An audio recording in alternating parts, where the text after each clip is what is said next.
გეგმილი ჩემი ჩამოსვლა იყო, ნუ ნებად ვიზიტი დაარქვით, 3 დღე ვაპირებ გურიაში დაჩენას და 3-ვე რაიონში ჩასვლა, ჩოხატაური, X რაიონი, ლანჩხუთის და ოზურგეთის და ეხლა ვიდრე აი ამ შესაძლებლობას ვიყენებ თქვენთან საუბრის ვიმყოფებით ლანჩხუთისა და ოზურგეთის დამაკავშირებელ ყველაზე მოკლე გზაზე და მაღალი გამავლობის მანქანებით ვართ ჩამოსულები და ჩვენ ვერ შევძელით გადაადგილება, ანუ ვერ ვახერხებთ გადაადგილებას, ანუ ვერ ჩავდივართ ლანჩხუთიდან ოზურგეთამდე. და ასე არის ყველგან, ხელს გურიაში და სამწუხარო რა არის?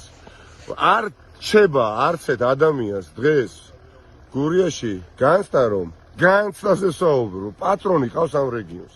თითქოს არც მერი, არც მერის მოადგილე, არც გუბერნატორი, არც მისი მოადგილეები, ხო, არც შესაბამისი სამსახურები. გულით შესაძლებელია უნდათ, რა თქმა უნდა, რომ გზები გაეწმენდოს, მაგრამ ეხლა გული და უბრალოდ სურვილი რო არ არის საკმარისი ბიუროკრატისთვის ჩემზე კარგად მე მგონი მართლაც იციან. მოუმზადებლები თავიდან ბოლომდე, რასაც უწოდები უპასუხისგებლობას. არ ელოდებოდნენ თოვლს, როგორ შენს არ ელოდებოდნენ.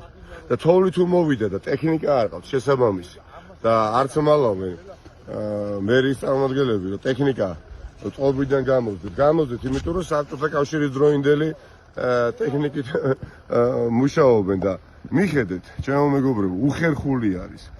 არ მინდა ეხა პოლიტიკურად ნიშანი მოგიგოთ, მაგრამ მხოლოდ აი ეს მოცემულობა ჩემთვის კიდევ ერთი და არა მხოლოდ ჩემთვის დადასტურება არის იმ ფაქტისა, რომ თქვენ არ ხართ მზად მართოთ ეს ქვეყანა და სახელმწიფო.